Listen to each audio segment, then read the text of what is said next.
నాకు ఎక్కువ కన్ఫ్యూజన్ వద్దు. నేను ఎక్కువ రీసెర్చ్ చేయను. అట్లాంటి ఒక ప్లేస్ చెప్పండి. ఏదైతే నెక్స్ట్ 3 ఇయర్స్‌లో బూమ్ అయితదో అక్కడ పోయి నేను ఇన్వెస్ట్ చేస్తా అంటుర్రు. అట్లాంటి ప్లేస్ ఏంటండి? హైదరాబాద్‌ని గనుక మనం ఒక 5 రోడ్స్ ఆర్ 6 రోడ్స్ అనుకున్నాం అనుకోండి. బాంబే హైవే సాచురేట్ అయిపోయిందండి. అంటే కొంచెం సాచురేషన్ అంటే పెరుగుతుంది, బట్ ఒక డబ్బులు ఎక్కువ ఉండాలి.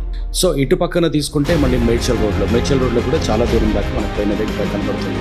సో అక్కడ నుండి కనుక మనం పక్కకు వస్తే మనకు విజయవాడ హైవే నుండి శ్రీశైలం రోడ్ వరకు ఉన్నది కానీ ఇటు బెంగళూరు హైవే. సో ఇప్పుడు ఉన్నది ఏంటంటే అక్కడ నుండి ఒక పార్ట్ ఆఫ్ ఇట్ నుండి విజయవాడ హైవే మీద మటుకు ఫ్యూచర్ అంతా అక్కడ ఎలా అయింది.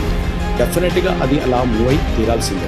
అండ్ అమరావతి డెవలప్ చేసిన తర్వాత అమరావతికి క్యాపిటల్కి ఉన్నటువంటి ఏకైక కనెక్షన్ విజయవాడ హైవేనే కాబట్టి అది డెఫినెట్గా అది గ్రోత్ అది కూడా ఇప్పుడు 6 to 8 feet 8 lane రోడ్ అవుతుంది. ఇక్కడ దీన్ని ఆనుకొని రైల్వే ట్రాక్ను గ్రీన్ఫీల్డ్ రైల్వే ట్రాక్ని కూడా డెవలప్ చేయాలని చూస్తున్నారు కాబట్టి this is going to be the best place for, అంటే ఇప్పటికీ చాలా చీప్లో దొరుకుతాయి మీకు.